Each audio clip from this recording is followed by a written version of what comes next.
রাসূলিহিল কারীম আম্মা বাদ। প্রিয় ভাইয়েরা, যখনই কোনো বিপদের মধ্যে পড়বেন তাহলে এই আমল করুন। এই আমলটা এমন আমল যে আমল করলে বিদ্যুতের গতিতে আপনার সকল বিপদ থেকে আপনি মুক্ত হয়ে যাবেন।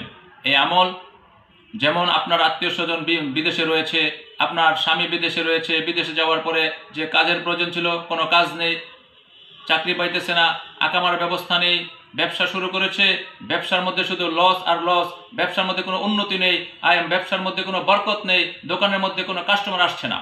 ঠিক আমরা ঘরের মধ্যে আছেন, আপনার সন্তান আছে, সন্তান কথা শুনে না, সন্তান অবাধ্য হয়ে গেছে, মেয়ে আছে, মেয়ে অবাধ্য হয়ে গেছে, মেয়ের বয়স হয়েছে, মেয়েকে বিবাহ শাদী দিবেন, মেয়ে বিবাহ শাদী দেওয়ার মতো ভালো পাত্র পাচ্ছেন না।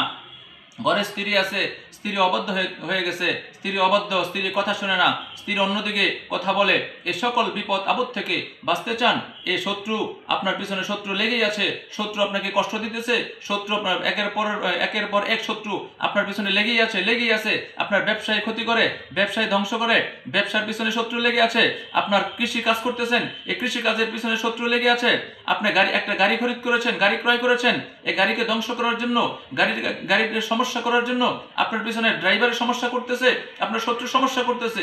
এই সকল সমস্যা থেকে, এই সকল বিপদ আপদ থেকে যদি বাঁচতে চান, মুক্ত হতে চান, তাহলে নবী পাক সাল্লাল্লাহু আলাইহি ওয়াসাল্লাম তার প্রিয় সাহাবী হযরত যায়েদ রাদিয়াল্লাহু তাআলাকে যখন যেই আমল শিক্ষা দিয়েছিলেন, হযরত যায়েদ রাদিয়াল্লাহু তাআলার ঘটনা আপনারা সকলেই জানেন। হযরত যায়েদ রাদিয়াল্লাহু তাআলা মক্কা থেকে মদিনায় হিজরত করার উদ্দেশ্যে যখন রওনা দিলেন, কতটুকু যাওয়ার পরে পথিমধ্যে যে শত্রুর কাছে আবদ্ধ হয়ে গেলেন, শত্রুর কাছে ধরা পড়ে গেলেন।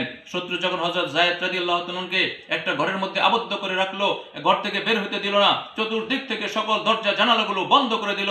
তো হযরত যায়েদ বলতেছে যে আমার তো দুনিয়াতে আর কেউ নাই, এখান থেকে আমাকে বাঁচতে হলে, এই বিপদ থেকে আমাকে উদ্ধার হতে হলে আমার আল্লাহ ছাড়া আর কেউ নাই, এখানে আমাকে বাঁচানোর মতো কোনো মানুষ নাই। তখন হযরত যায়েদ রাদিয়াল্লাহু তাআলা বলেন, আমি নবী মুহাম্মদুর রাসূলুল্লাহ সাল্লাল্লাহু আলাইহি ওয়াসাল্লামের জবান থেকে শুনেছিলাম, আল্লাহর হাবিব আমাকে শিক্ষা দিয়েছিলেন, ও যায়েদ তুমি শুনিয়া রাখো, যখন তুমি বিপদের মধ্যে পড়বা, যেখানে তোমার কোনো সাহায্যকারী নেই, একমাত্র আল্লাহ ছাড়া কোনো সাহায্যকারী তোমার নেই, তখন তুমি আল্লাহ রাব্বুল আলামিনের বিশেষ এই নামটাকে তুমি পড়বা, আল্লাহ পাকের বিশেষ নামটা তুমি পড়বা, পড়ার পর যত বিপদে আসুক না কেন তুমি সেই বিপদের মোকাবেলা করতে পারবা, সেই বিপদ থেকে আল্লাহ রাব্বুল আলামিন এই নামের উসিলায় তোমাকে মুক্তি দেবে।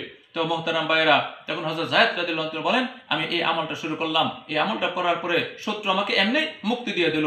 সেই আমলটা কি? সেই আমলটা হলো আল্লাহ রাব্বুল আলামিনের এক সিফতি নাম, আল্লাহ পাকের একটা গুণবাচক বিশেষ নাম। সেই নামটা হলো আগিসনি ইয়া রহমান, আগিসনি ইয়া রহমান।